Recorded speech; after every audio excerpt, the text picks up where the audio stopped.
right, you guys. Hi, I'm here with Mike from Wandering Wolf Productions. Hello, Mike. Hello. How's it? So, okay, you have I guess you would call it a travel channel on YouTube. Is that what we're gonna call it? Like, what's your elevator pitch for what you do? Because it's, you have some amazing stuff, but it has a lot of everything. So, Yes, so I guess the tag would be for the channel would be ancient sites, natural wonders, and amazing cultures. And it kind of goes in that order. So I am absolutely focused on travel. It is a travel channel, but my primary focus is ancient sites. That's what got me going and into all this years ago. So that is the first thing. And then after that, of course, natural sites around the world. And then I love experiencing new cultures and bringing that to people. yeah. So it's kind of you're the perfect stop to go if you really want to check out like a particular location. Go check out his channel because not only will he show you like why that particular archaeological place is like the coolest thing to go to, but he also will show you what to do when you're not just at that archaeological site when you're there. So Yes, how to enjoy your experience, maybe get around. Like to include tips on how to travel or what to expect or what to do or things like that as well. So, yeah. okay, so explain to us how you got down this path because you travel with a vengeance. Like I backpacked Europe when I was like 23, back before cell phones. Um, And like when I think about it, it's like I went to internet cafes. That was a thing back then. Um, Remember those.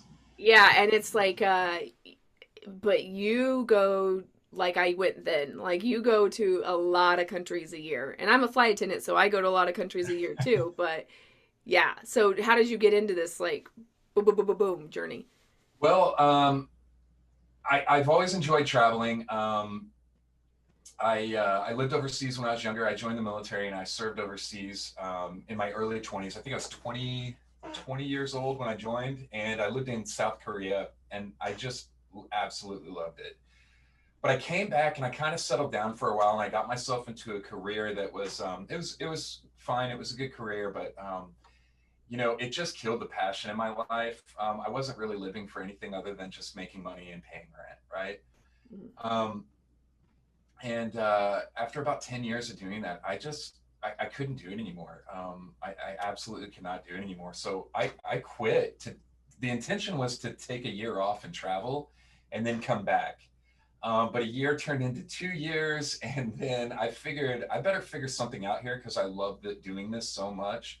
But I better figure out how to kind of turn this into something else that I can do all the time. And that was 2016, and that led into what I'm doing now. And it's been great, the whole process ever since. I wake up every day and I'm happy to be doing what I'm doing, and feel passionate about it. The traveling part is just, um, meeting new people, new cultures around the world, getting to see these sites that I had so many questions about. I think for any of us in this community that are really into all this stuff, you can't look at the whole picture and not have some questions about like so many things. And I wanted to put my hands on these things. I wanted to see Yeah. it in person to just build this worldview in my head that I knew was there, but I had to see it for myself. And so that's what I did. I'm very much the same way with it, seeing it myself because I'm almost kind of like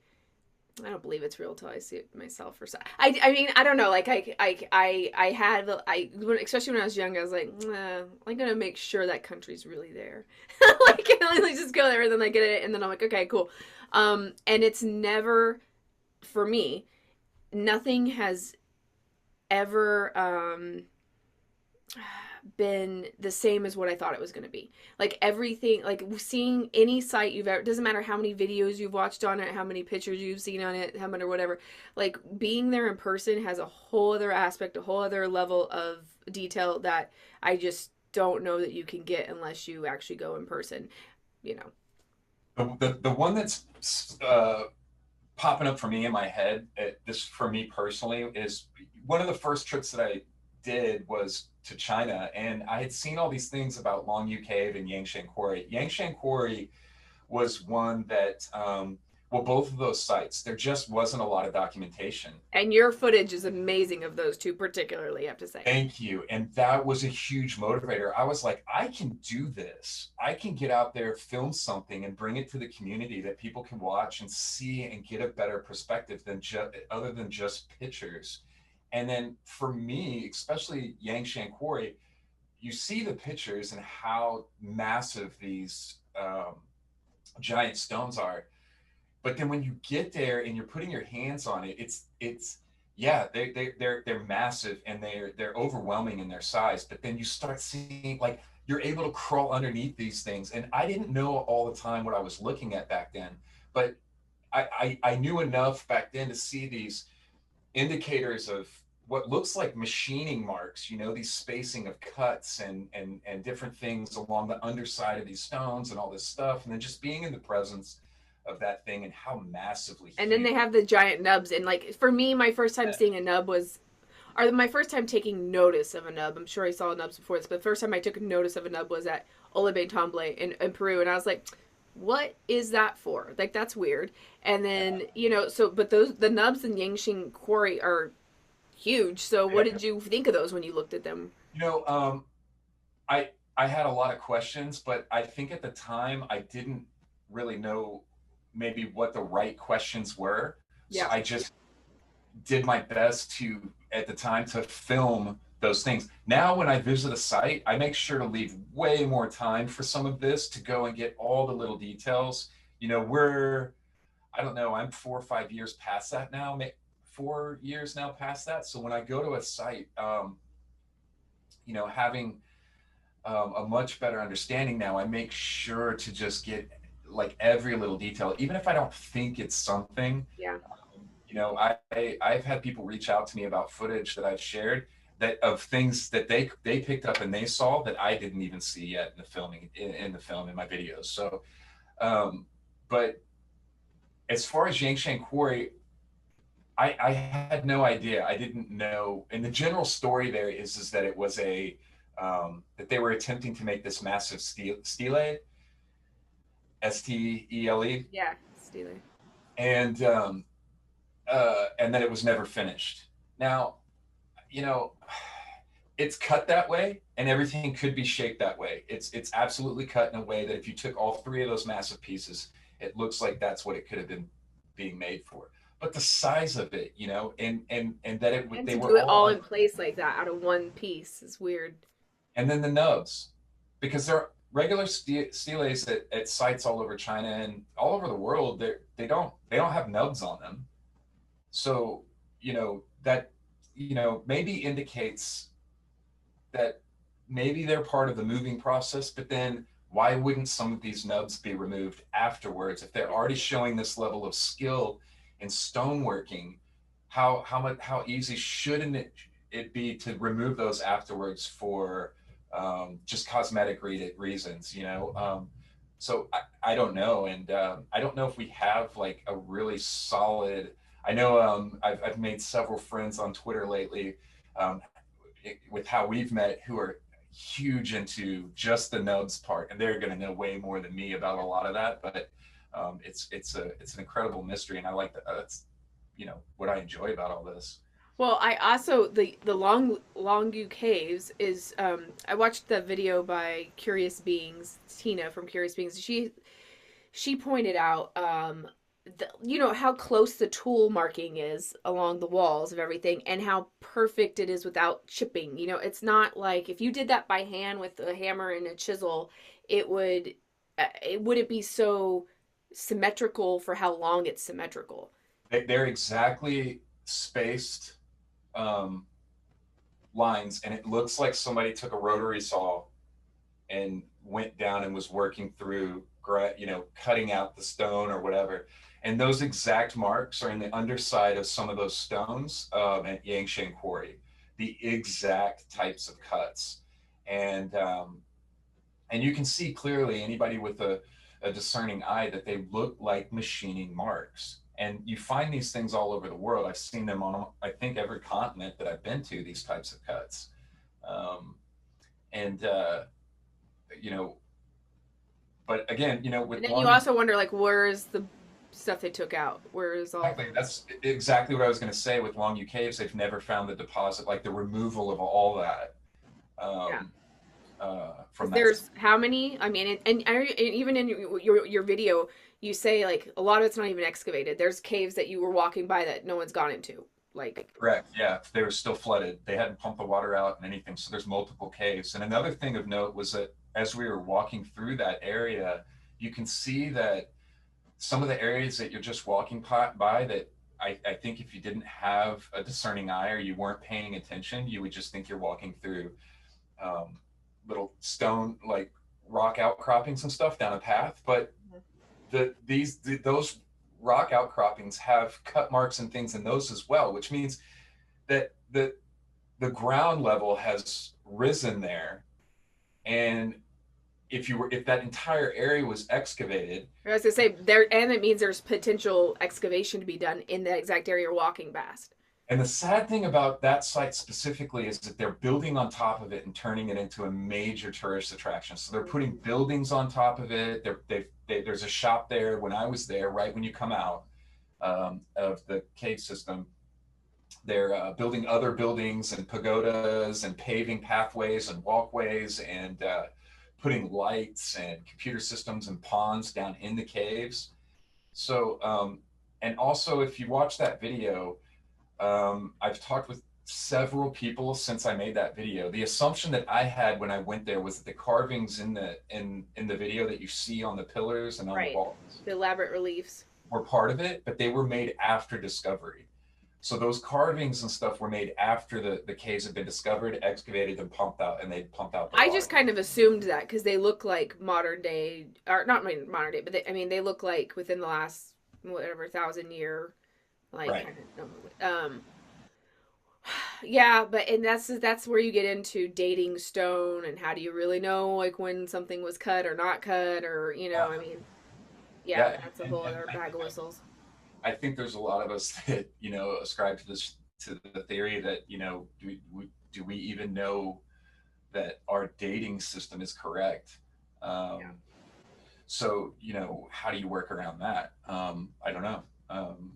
But this is one of the cool things about going to these sites and discovering all this stuff and sharing it with the community of people that are interested is that you get so much information back to help you kind of pick apart the mystery of it all. And that's fascinating to me. So did you like what was your first thing that kind of got you into like the alternative history mystery kind of thing? Like was it one of those like you read a Graham Hancock book or like what happened? Man, so, like I said, I was in the military in my 20s and I was in during 9/11. Um, I've always been a questioning person. I've always kind of been outside the norm when it comes to, asking, not just taking even in school, not just taking what was being taught to me at face value, but asking questions, which I think a lot of time was very annoying to either my teachers or leadership in organizations like the military.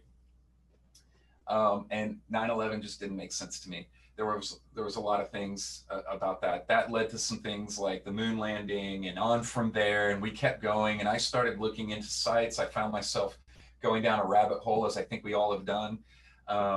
And when I started getting into the ancient history and different stuff like that of these civilizations around the world, I just kept seeing pieces that felt like they connected, um, like worldwide that they connected. And when you start understanding the similarities in a lot of these sites around the world on every single continent, from dolmens being on every single continent Oh, to pyramids, the shape of the architecture at different sites and the similarities. And then you start getting into the stoneworking, drill holes, nubs, pinch holes, all these different things that exist around the world. I'm like, man, you get to a point where you're like, everything that I've been taught about history is absolute BS. yeah. 100% BS. And I may not have the answer to what it actually is, but I know that what I'm being told is not true, right? So if it's within my power to go and find a little bit more information about it, I'm willing to go do that, and I enjoy it. So um, that's kind of how that whole process started. Now, some of it late, and until I found the ability to kind of walk away from my job, it was just something where I was spending hours and hours and hours watching videos online and on YouTube. And, I got to say, there was a lot more available. Not that people aren't putting out incredible content right now, but it does. I noticed at some point, somewhere between 2 to 4 years ago, it felt like things Yeah, actively. I feel like for me, like, because I was watching YouTube like a lot. Um, I don't know, probably like in 2015, 14, and 16. Like, and it would recommend you other cool little awesome Right. channels and stuff. And then now, like, Yeah. okay, as it is today, it doesn't matter. Like let's say I brought up your video, like Right. Wandering Wolf Productions, and I watched a video. My recommendations would be, um, like a National Geographic Yeah. young long U cave. It would be Russell Brand or something, and then Right. like things that don't need to have recommendations. It would be all mainstream stuff. I don't ever get any recommendations for other small little channels anymore. Or if you do, it's like the 13th one down at the bottom. Or You have I to mean, actively search for some of that now. Yeah.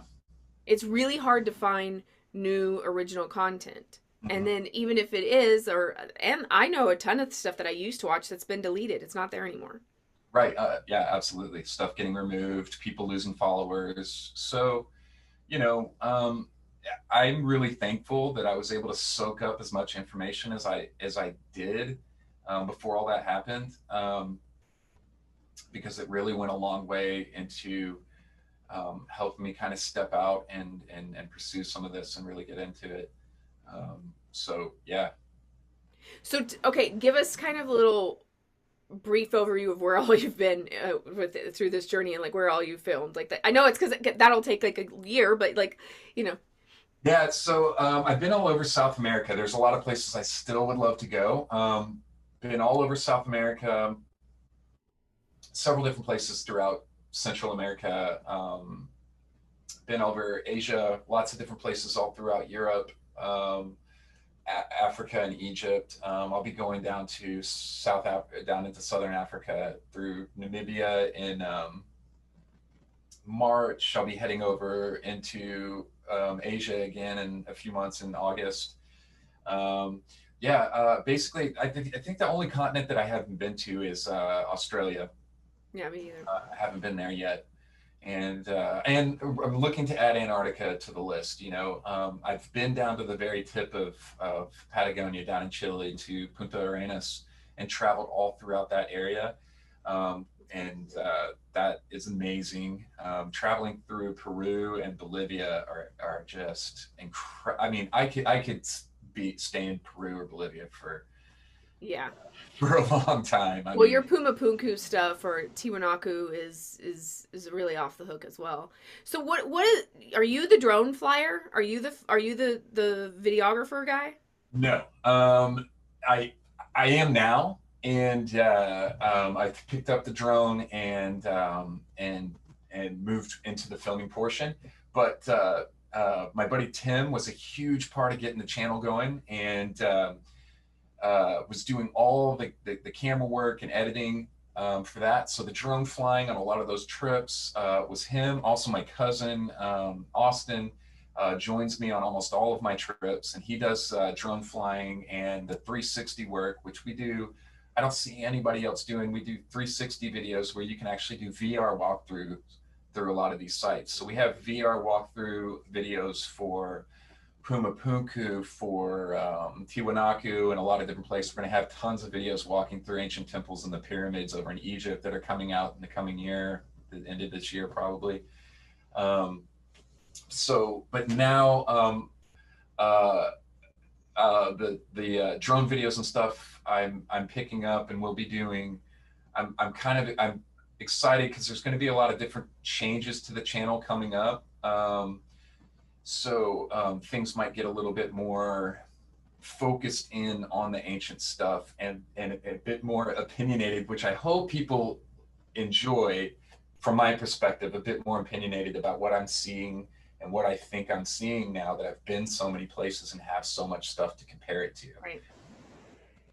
Yeah, it's interesting because I saw one of yours on the discus spheres or whatever in Costa Rica, and I went to Costa Rica and I saw some discus spheres, but you can't even that then and then that kind of pissed me off because I was like, oh, I didn't go to that site.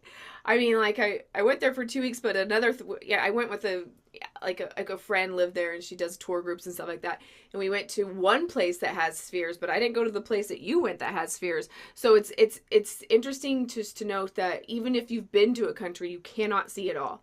It's Yeah, yeah. unfortunately, you have to pick and choose, and we do that. So generally, the way that I will plan our trips is first and foremost, we pick an ancient site that I want to go see, and then we build the site out around that.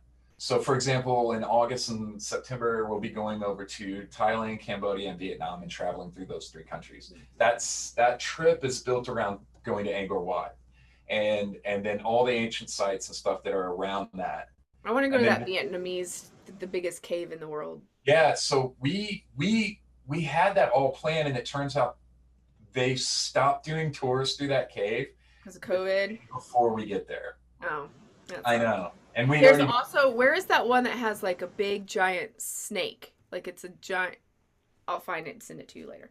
But okay. there's a snake with a big like stone snake. It's like a okay. So you something like Angkor Wat. You would then build your trip afterwards, like around like what else is cool to do after you decide to go do that. Have you So done like Easter Island yet? there's so many places that I've been was supposed to do over the last couple of years, and we've had to adjust. So Easter Island was a trip that was planned 2 years ago that had to be canceled because Santiago was one of the hardest hit cities in terms of being locked down during COVID and everything. And so we just couldn't do it. And um, so we had to cancel that trip. That changed to Turkey and going to Göbekli Tepe.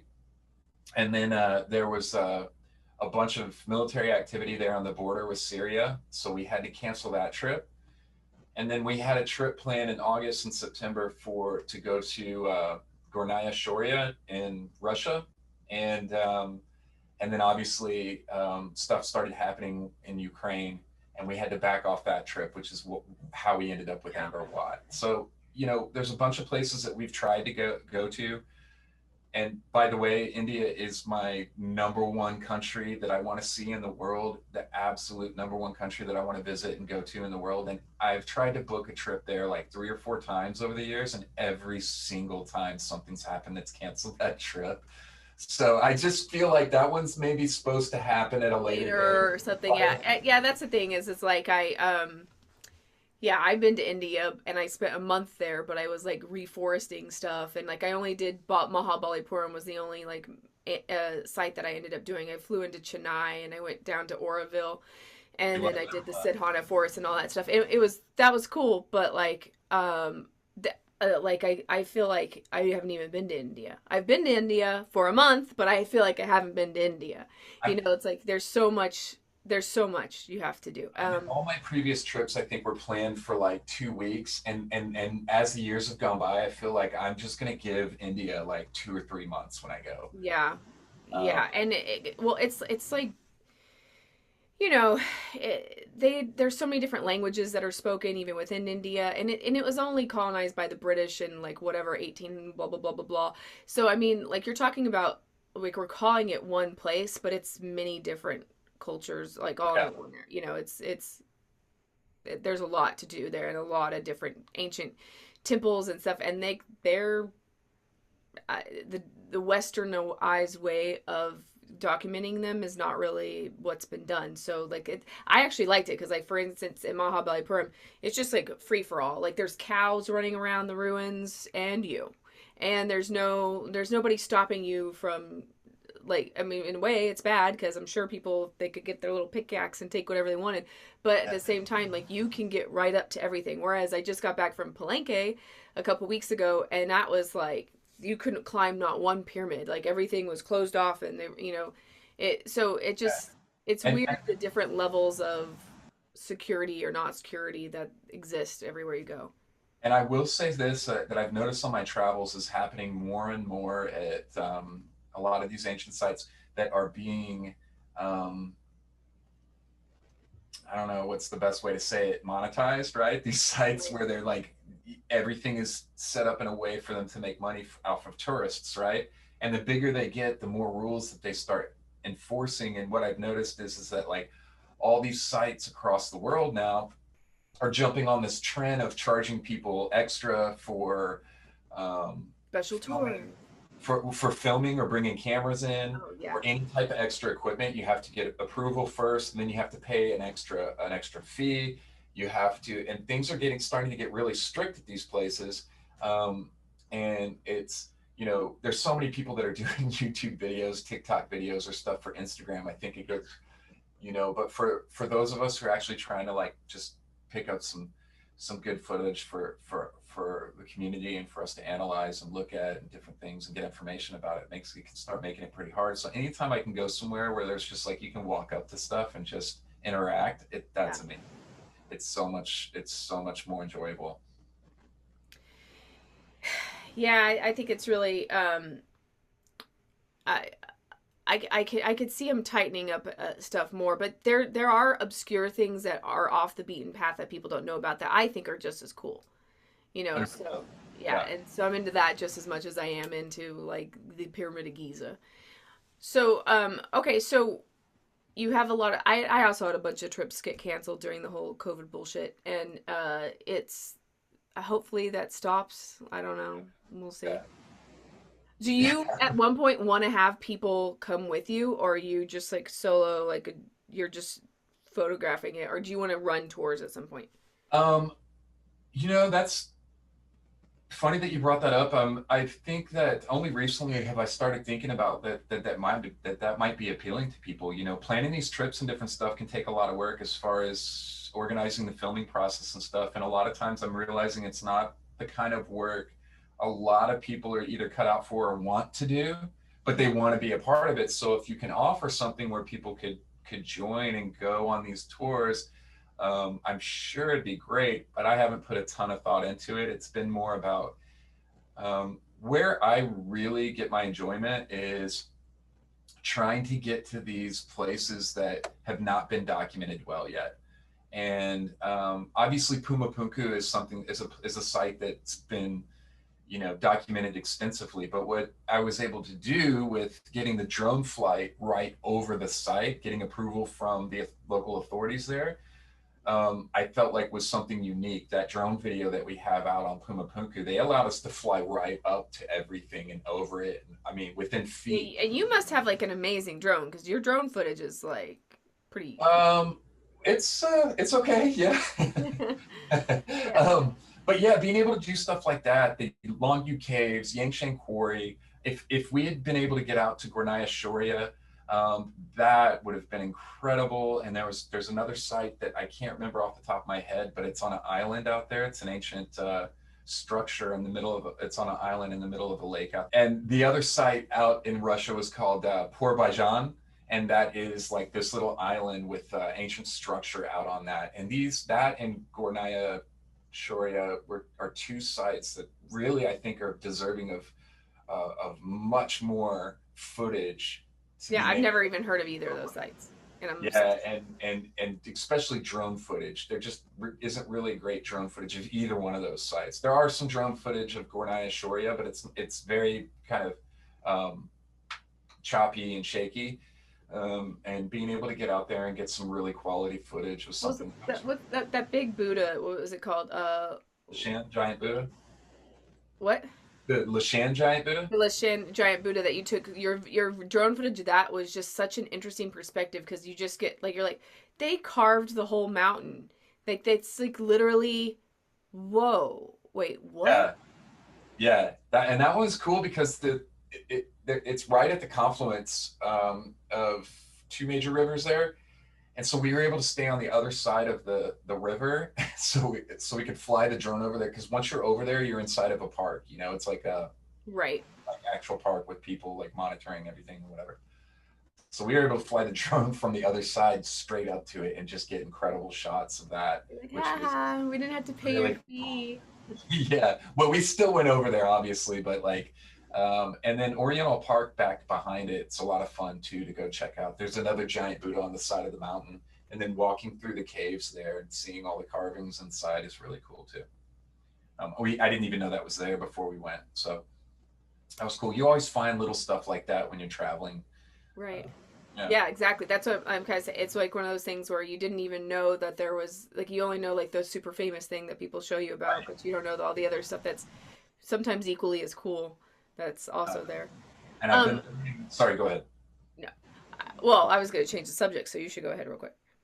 I've been learning also during my travels that it does pay to leave yourself a little bit of breathing room between shoots. I used to, when I first started, just pack everything as much as I could because I wanted to film and document everything I possibly could. So we'd be working, we'd be up before the sun so that we could get to wherever the first site was that we're filming as soon as the sun came up to maximize our daylight and our filming hours. And we'd go all day. I mean, most of the time we'll be filming and traveling or filming whatever for like 14, 16 hours a day, however much sunlight we have for that day.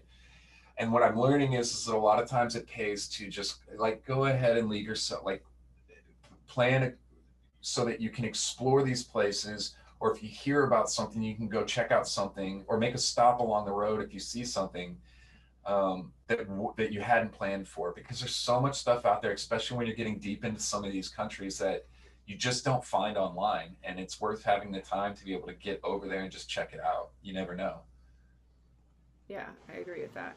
So, what's your okay, this is gonna be a conspiracy. Okay, what do you think's going on?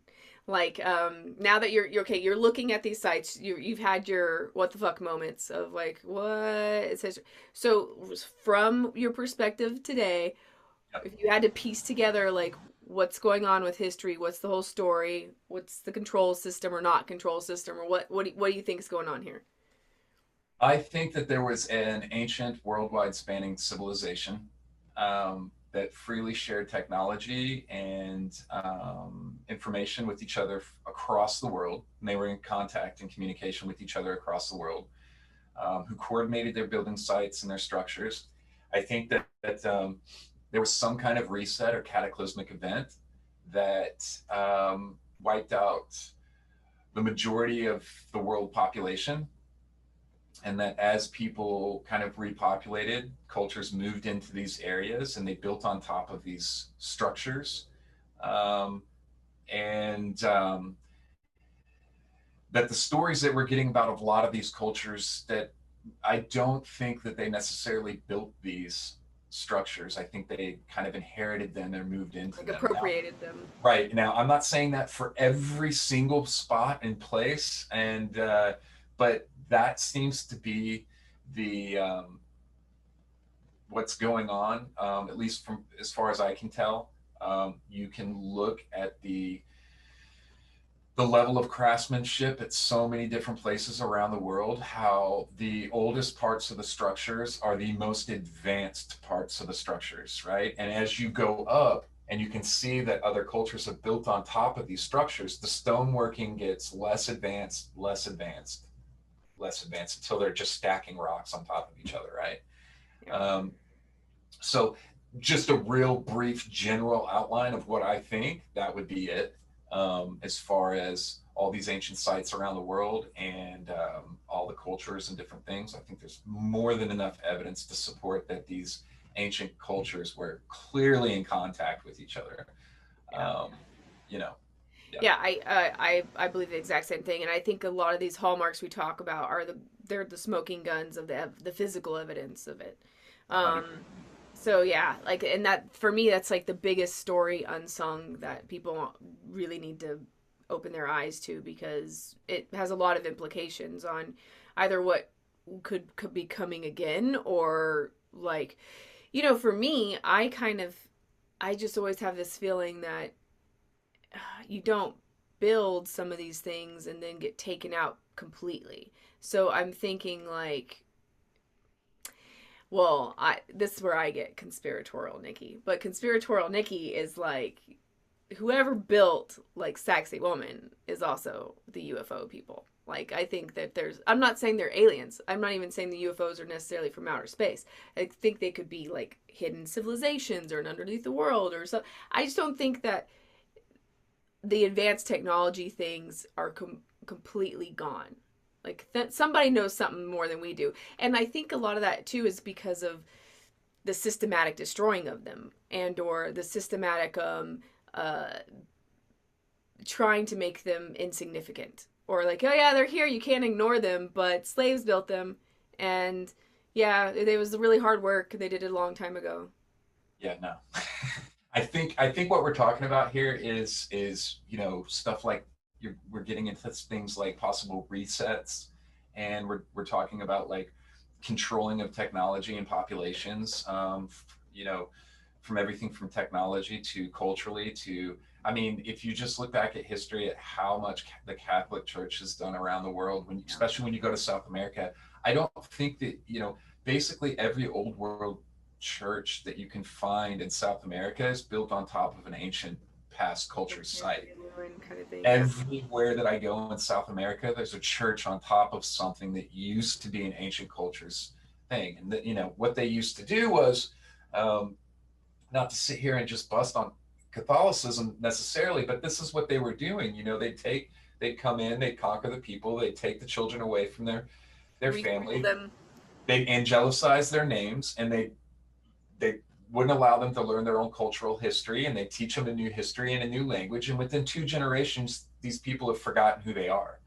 And now you have a blending and a mesh of all these types of cultures and religious worship, which you see around all over South and Central America, with Catholicism and Pachamama and whatever else. So you still have all these traditions, these ancient traditions, but we're going to church on Sunday still too, and we're going to church on top of an ancient site that used to be part of our culture that we had maybe our culture had inherited at some point. But It's definitely uh, this Native American story. That's like, I mean, it's a story everywhere kind of thing. It's like dividing, but it's even going, even like the thing that really pisses me off and doesn't make any sense with the like why would you why destroy like the Sumerian bulls in Iraq like or like the like why would ISIS go destroy, is it how do you say it, Perseles or yeah, yeah, or that the big Buddha in Afghanistan, right. like this big, like what this, it's not even like, even if you want to say like, oh well, it's just Islamic extremists that did that because they don't like idolatry and they don't like images, and but I'm like, BS, that was like ancient stuff. It's not something that people are currently going to winged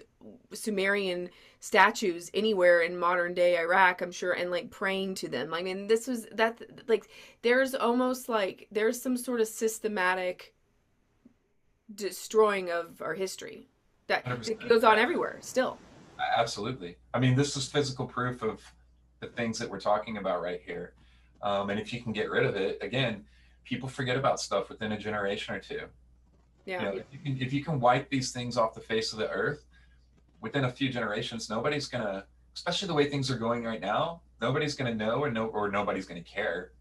And that's one of the biggest things about,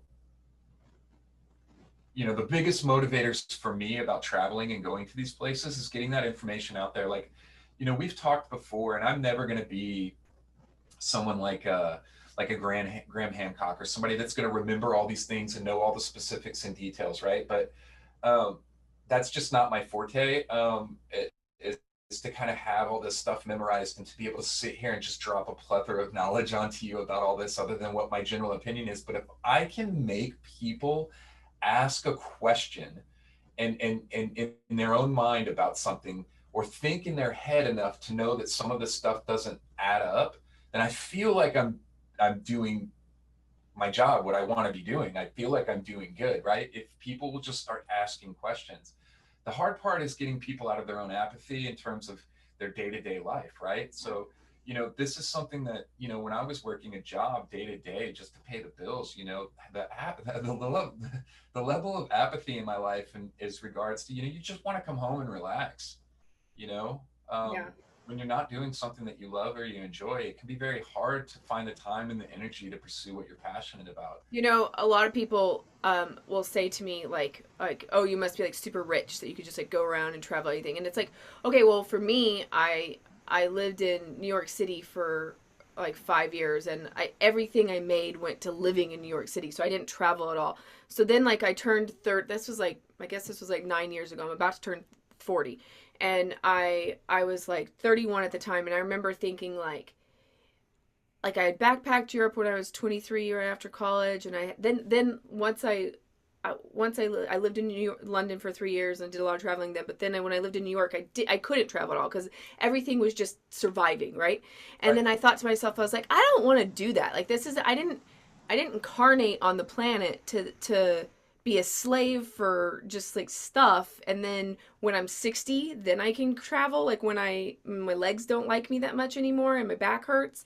Like I want to travel now. So you my point with this though is that like you don't have to be a millionaire. You don't have to be super rich. Like there's a lot, there's easy cheaper ways to travel. There's look into it. Like it's also prioritizing. Like I may not have driven like the best car, but then I would have gone to 4 countries that year, you know, or I wouldn't like spend a lot of money on alcohol. I'd rather like save the money I would have on something like that, and bought in plane tickets or done this or whatever. Then I was like, okay, fine. I got into a profession where I could travel a lot, which was okay. I'm a flight attendant, so then now I get free flights, and then so now you just look over.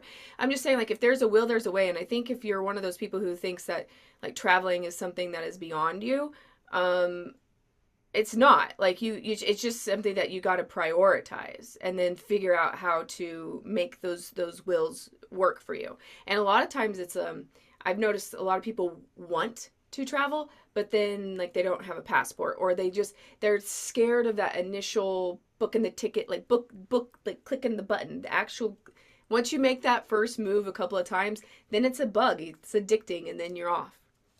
It's funny that you said that because as soon as you started talking, I that's exactly what I thought. In my head is just buy the ticket. Look, I've been doing this for a while and I've gone everywhere, and it still is hard for me to click on a button and spend $1,000 to go somewhere, and everything that's rolled up into buying that ticket, right? The whole process and different things, right? Because there's a ton of little things that go into it, but if you I'll just say this to anybody who's watching. If you're thinking about going out and exploring and going to one of these sites, you're not going to regret it.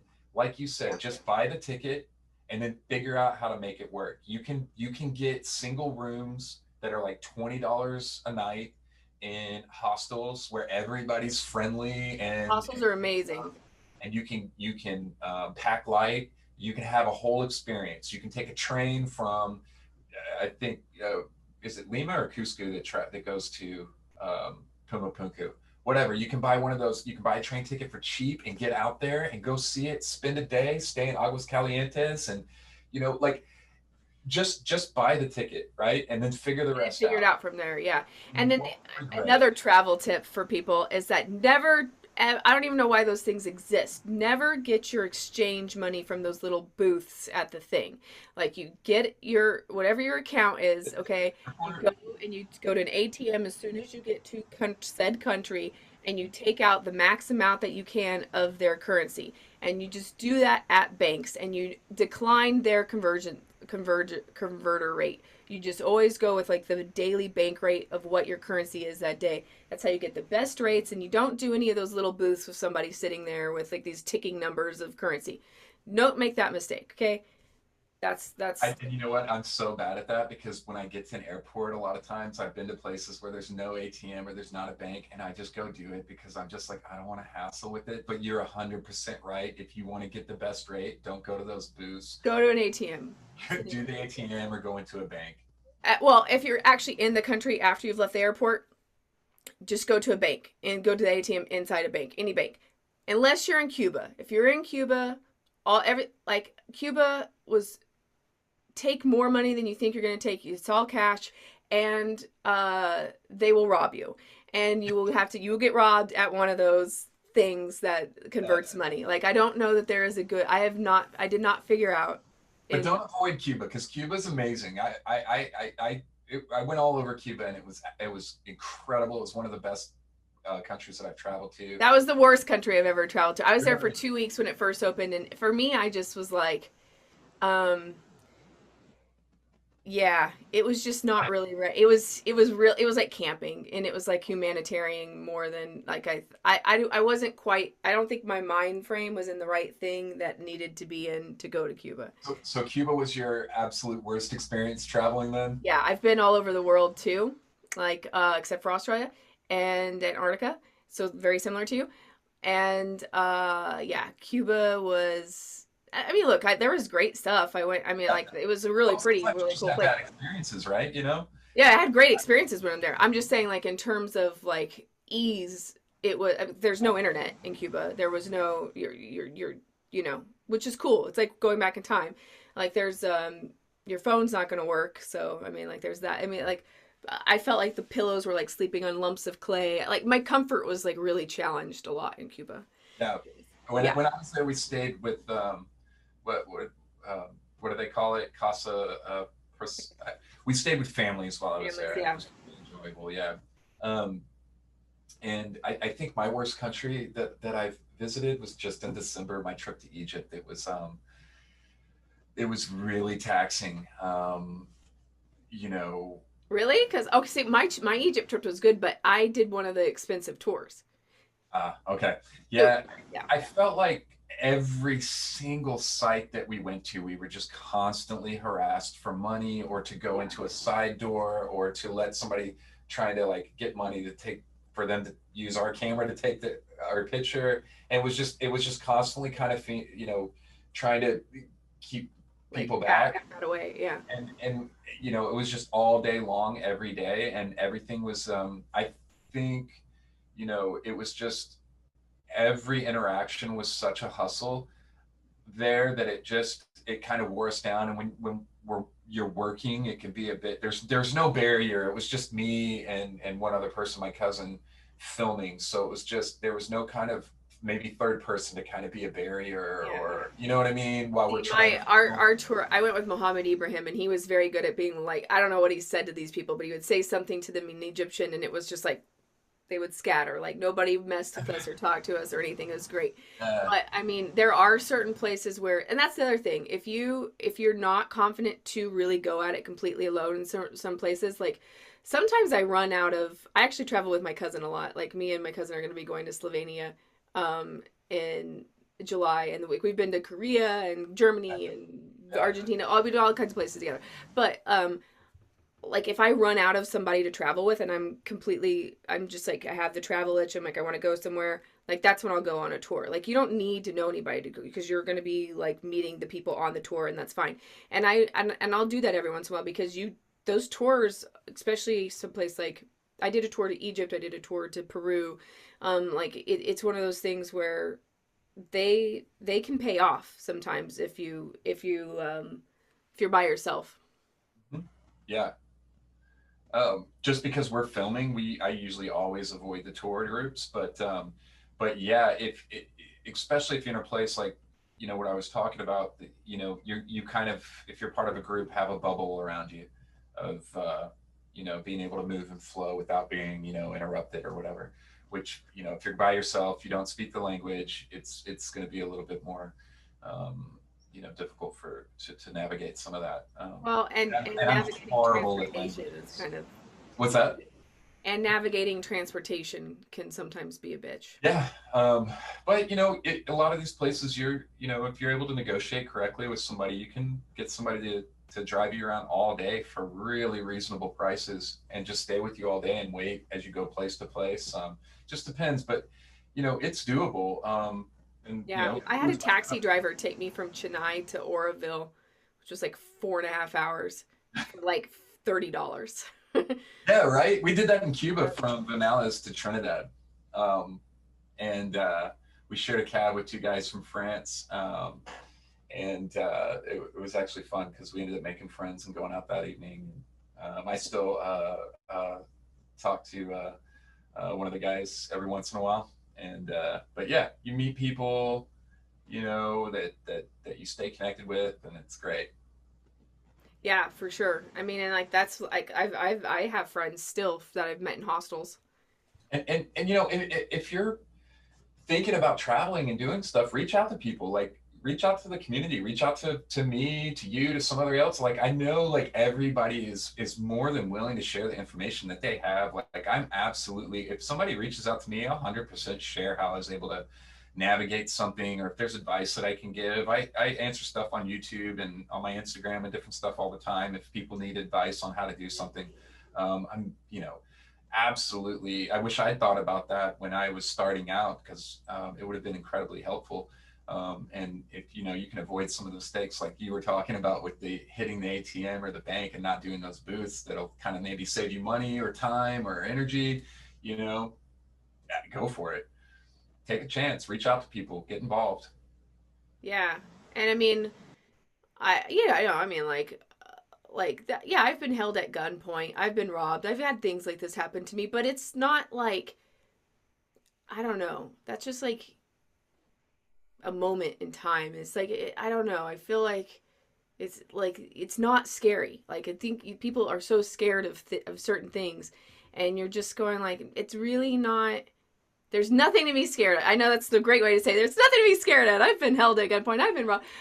But you're fine. You're going to be fine. Most of the time, getting robbed seems to be more about a business transaction. Just give them the money.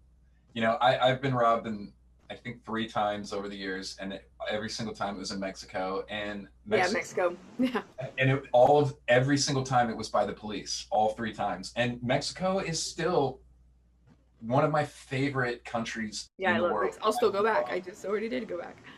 Yeah, You know, um, just don't give the police a reason to stop you down there. you know, that helped. yeah. Uh, yeah. Like when I was there, they were stopping me from not wearing a mask on the street. Um, so And that yeah, was and down in Mexico, you'll get a fine on the spot that you can yeah. pay. I got fined on the spot, and I was like, luckily I had your 60 pesos here. Exactly. I'll keep the mask down. Thank Yeah. you very much. Yeah, so I don't know, but so where all do what's coming up for you? You Well, said I've got Asia, going to Angkor Wat in August, and I'll be in Thailand, Cambodia, and Vietnam. I'll be doing part of a, like, kind of an adventure motorcycle group, and I'll be riding dirt bikes across Namibia in March.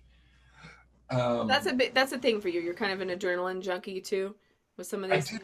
like, I've found that, like, throughout my life, I like these periods of kind of slow, steady stuff, and then these big spikes of, like, doing things, right? So, um, the army was very much like that. I kind of like that, where you just kind of sit around and wait, or you're just doing your day to day work, but then things get boring, and I want adventure, and I got to get out there and do something, crazy. But yeah, like, I don't want to say no to anything. Don't get me wrong. There's plenty of stuff.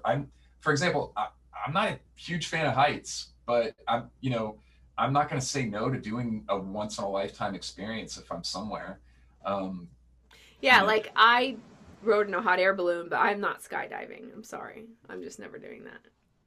I yeah, I feel you there. But there's things like that I'm not going to say no to if I'm somewhere, and I want to utilize that side of myself and my personality to get out to some of these places that maybe other people can't make it to. Like, for example, like Granaya Shoria is not an easy site to get to. We were planning that with a guide in Russia for a couple months before we had to back off of it, because of the conflict stuff and everything going on over in Ukraine. Um, but the plans for that were pretty intensive just to get out to the site. I mean, it's out in the mountains, and it's not exactly like a road to the place. So, um, if I can focus some of that energy into getting these places to get things that maybe no one else has, or we need more information about, or more Go to the footage. wrist shot structure. What's that? You should go to the wrist shot structure. What is that? It's the Eye of the Sahara. Oh, yes. Yeah. Wow. Yep. I've got a big map on my wall over here, so I was just looking at it. But yeah, right. Not a lot of people have That been would be there. incredible. There's Very this, hard to get to, and not a lot of food options. And Mauritania is like the poorest, most dangerous country ever. So yeah, go there. no, but those are things that I'm all about. Like if I can sit down and plan it out and figure it out, then yeah, I'm all about it. Um, you know, I'm if something like that if I think I can do it, I'm going for it, 100%. Yeah. Yeah, the biggest problem in some places is just the equipment. And that's one of the biggest reasons that I wanted to pare everything down. You know, I used to carry, you know, we used to travel with this Pelican case and a big camera and a big drone and tripods and stuff like that. And it's like, I'm just not doing that anymore because, you know, I need everything to be either able to fit Well, in a and backpack. technology's gotten like better, luckily. Like, or it keeps. I mean, like our iPhone, my iPhone takes some pretty amazing things, honestly. We've just switched over to shooting everything on iPhone now. So the last two trips that I've done that are waiting to be edited, were shot entirely on iPhones. So we'll see how that works. I think we'll see also if I'm as engaging as maybe I used to be on those because some of it was kind of like, it's like you're doing a selfie the whole time. And I figured out some other ways of doing that to make it look better. But again, the other problem is too that why I switched over and wanted to minimize too is what I was talking about earlier. A lot of these sites is you can't bring in the equipment anymore. Yeah. And if you didn't reach out ahead of time to get it approved, they won't let you in. Or they'll charge you like sometimes $100, $200 extra to bring any kind of extra equipment in, a large camera or any type of you know, I got kicked out of Chichen Itza 4 times before they finally let me in with GoPros because I had audio and a clip-on mic. Kicked me out. I had a media mod on my GoPro. Nope, had to take that off. So they kicked me out. Had to go back to the car. They wouldn't let me in.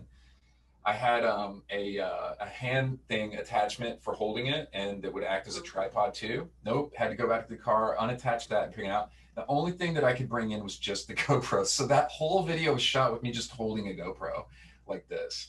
And you know, it's gotten to the point where it's like at a lot of these sites I can't risk traveling thousands and thousands and thousands of miles and spending thousands of dollars to get somewhere just to have somebody tell me that I can't bring any of that equipment in and then not having a place to put it or store it. So we're just iPhones now and the drones Yeah. and batteries, lots of batteries. I guess you can always put the drones in a backpack or something like, and yeah. Yeah, I mean, like I've kind of gotten, I've gotten the same way. Well, and I also feel like I'm less lazy if it's already on the iPhone than if I had to like take a card and download it to the thing and do like those extra steps are, they suck for me. Yeah. Okay. So, yeah. So, is there anything else that I didn't ask you that like that you wanted to touch on? um no, I've enjoyed getting more connected with the community of people that really appreciate all of this. You know, I know we met on Twitter, and I, you know, Rob Heatherly, it kind of got me plugged in with a lot of people there, and it's been great. The community there has been so friendly and welcoming, and that's been awesome. And it feels really good to find a place where a lot of the stuff that I've been doing for the last however many years is starting to find a bit of traction and an audience. I hope that you know I continue to get feedback on how I can improve or how I can you know better share a lot of this. I'm excited about moving forward in the future with the channel and the focus even moving more firmly into um, the ancient sites and all the specifics of these things that we all love to geek out on, you know, the stoneworking and different stuff like that. So I'm really excited about that. So yeah, you know, I just there's a lot of amazing information being shared out there and a lot of great ideas and theories and um, it's really cool to be a part of that. I'm very thankful. Yeah. Okay, and so where can people find you? So I know you have the YouTube, and then and you're on Twitter. Is that it? Do you do Instagram? You do anything else?